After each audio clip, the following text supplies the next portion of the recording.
मराठी या विषयावर काहीही दूरपर्यंत राजकारण झालेलं नाही. हा गैरसमज का पसरवला माझ्या लक्षात येत नाही. प्रश्न होता की माननीय उद्धवजी मुख्यमंत्री असताना एक समिती नियुक्त करण्यात आली.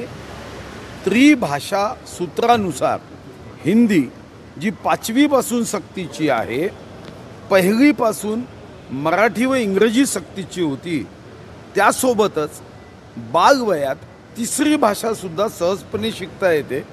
म्हणून माननीय उद्धव साहेबांच्या नियुक्त केलेल्या समितीने शिफारस केली की मराठी इंग्रजीसोबत 1ल्या वर्गापासून हिंदी शिकवली तर ती सहज शिकता येते. याच्यात मराठीचा काय संबंध? मराठी अनिवार्य आहे, ती अनिवार्य राहणार आहे, त्याबद्दल कुठेही प्रश्न उपस्थित होत नाही. पण मला आश्चर्य वाटतं की मराठी माणसांनी इंग्रजी शिकणं हे अभिमान, हा पराक्रम, पण मराठी माणसांनी हिंदी शिकणं म्हणजे मराठीचा अवमान, हे मात्र अजून मला समजलं नाही. कदाचित अजून एक 50-100 पुस्तकं वाचल्यानंतर लक्षात येईल. मराठी विजय सभा असा त्याचा उल्लेख केलेला आहे आणि अजूनही काँग्रेस तिथे उपस्थित राहतील त्यांनी यावर शंका आहे, त्यामुळे आपसातच नाही. असं आहे की काँग्रेसनी तर जे मी तुमच्या चॅनल्सवरून बघितलं की काँग्रेसनी सांगितलं की हे दोघे बंधू एकत्र आले तर आपण यांच्यासोबत जायचं नाही.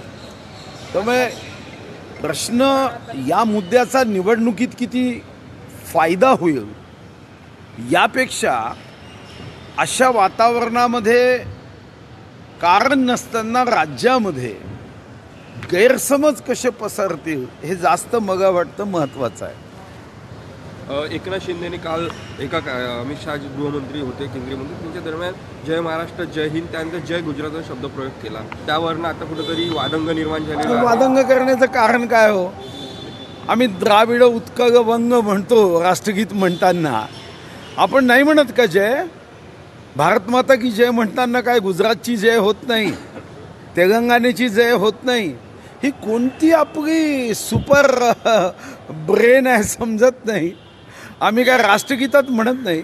लहानपणी आजही कदाचित विद्यार्थी प्रतिज्ञा घेतात ना, भारत माझा देश आहे, सारे भारतीय माझे बांधव आहे. आम्ही सांगतो राज्यगीतामध्ये दिल्लीचेही तख्त राखतो महाराष्ट्र माझा. अरे आम्ही सर्व एक आहोत.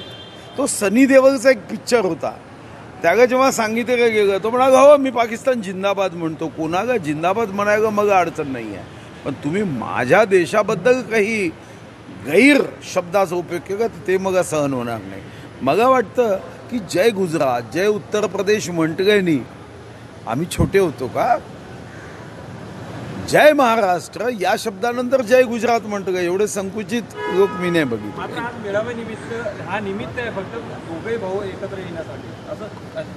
चांगली गोष्ट, आमच्या शुभकामना आहे. दोघे भावांनी एकत्र यावं, एकत्र राहावं. आवश्यक असेल 2 पक्षाचा 1 पक्ष करावं.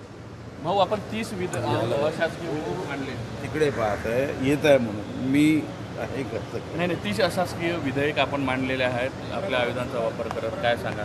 नाही, शेवटी विधान भवन हे त्याचं नाव आहे.